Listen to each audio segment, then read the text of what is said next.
¿Cómo andan? Bienvenidas una vez más. Hoy vamos a hablar del perdón. Es como, wow, un flor de tema. Bien, primero, el poder perdonar y no quedarnos ancladas, ¿sí?, a la emoción que nos genera el recuerdo. Básicamente, eso es el perdón. Que venga a nuestra mente el evento y que no volvamos a vivir otra vez la misma emoción que vivimos en el momento. No nos olvidamos de la persona que nos hizo daño, ni del hecho ocurrido, ni del dolor ocasionado, pero aprendemos a vivir con esto. Perdonar es entonces romper ese vínculo con el dolor, así como con otras emociones asociadas como la ira, el enojo, la angustia. Es un acto que es donde nos permite ser dueñas de nuestra propia vida, de nuestra propia energía, para poder utilizarla en pos de nuestra existencia y no en base a lo que ocurrió con esa persona que me hizo daño. Se perdona por una misma, no por la otra persona, y es para vivir en el momento presente. Y nos puede ayudar con lo que tiene que ver con el crecimiento postraumático. A veces algunos conceptos, algunas prácticas se ponen como de moda. No es la palabra adecuada, pero sí encontramos en un montón de libros que tenemos que perdonar para poder sanar. No toda sanación, por decirlo de alguna manera, entre comillas, obviamente, no toda recuperación, no todo proceso de resiliencia va a implicar específicamente el perdón. No hay una sola forma de sanar las heridas. A veces hay determinadas circunstancias sociales, en un contexto donde se ejerza presión, cuestiones religiosas, donde parece que el perdón se vuelve algo obligatorio. Y esto puede ser, además de un obstáculo para poder generarlo el día de mañana, puede generar muchísimo malestar a la persona que debería perdonar. Entonces, no es obligatorio y también hay otros caminos. Es importante siempre tener esto en cuenta. Hay algunos cambios que se van a producir cuando accionamos y ponemos en marcha el perdón. Obviamente hay un cambio de estado mental. Piensen, cada vez que siempre que hablamos de estado mental hablamos de nuestro cerebro y no de otra cosa.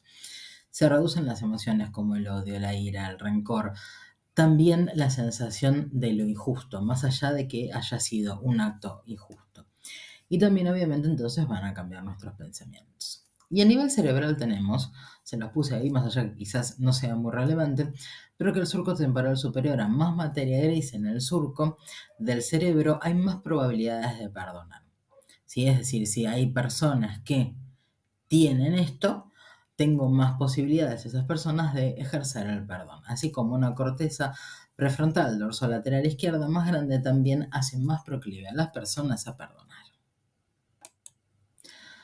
Como hablábamos antes en esto del deber perdonar, a veces no se puede perdonar, no se puede ejercer el perdón. Y sería algo cuando el daño es tan grande, como por ejemplo un abuso sexual infantil, eh, un hecho delictivo que llevó a la muerte, un atropello con fuga de un familiar, donde quizás ejercer el perdón resulta imposible. Lo importante es entonces atender a las propias heridas psicológicas que esto genera. Si por ejemplo esto genera un estrés postraumático, trabajar eso, no el perdón en general. Para las personas que sí puedan, por distintas circunstancias, tenemos una herramienta que es la que vamos a ver ahora, que son las cartas del perdón. Esto es escritura terapéutica, que es un proceso destinado entonces a trabajar las emociones que son generadas por el hecho injusto. Primero debemos identificarlas, registrar las emociones que surgen cuando nos dañaron, cuando esto se produjo. La identifico, la reconozco y le pongo un nombre, le pongo una etiqueta. Ira, angustia, dolor, desesperación, lo que aparezca. Luego tenemos que poder expresarlas. Para esto vamos a escribir la carta y detallar tanto como los eventos ocurridos como las emociones generadas. De una manera totalmente sincera, porque nadie va a leer esto. Esto es para nosotras. Si vamos a ejercer el perdón, entonces, en la misma carta declarar por qué decido hacerlo. Me hiciste tanto daño cuando pasó tal cosa, pero yo te perdono porque siento que así me puedo liberar y puedo soltar esto y puedo avanzar con mi vida. Y luego deshacerse de la carta de una manera simbólica. Hay gente que la quema, hay gente que la tira. Busquen el recurso que les sea mejor a cada uno.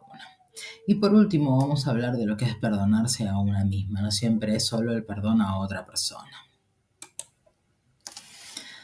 Entonces, Muchas veces hay dificultades para perdonarse, muchas veces porque el error generó graves consecuencias. Supongamos que estamos del otro lado, que somos esa persona que no vimos a alguien que venía y lo atropellamos. Y más allá de que paramos, llamamos a la ambulancia, socorrimos, cumplimos con todas las normativas de la ley, esa persona murió. Fue un hecho sin intencionalidad, pero ocurrió. Igual no nos podemos perdonar. Muchas veces cuando algo es así de grave, por más que no haya sido nuestra intención, sino un error, esto puede ocurrir. Muchas veces también porque la idea hemos sido criadas en contextos donde errar está mal, el simple hecho de errar está mal, desde el error más pequeño. Entonces es difícil manejar que cometemos errores y entonces lo único que vamos a hacer es culpabilizarnos. Las claves entonces para perdonarse es aceptar que todas las personas nos equivocamos. Si podemos, siempre debemos intentar reparar el daño producido, contextualizar el error, ver qué información teníamos en ese momento, qué es lo que pensábamos y que rastreemos qué creencias nos impiden perdonarnos a nosotras mismas.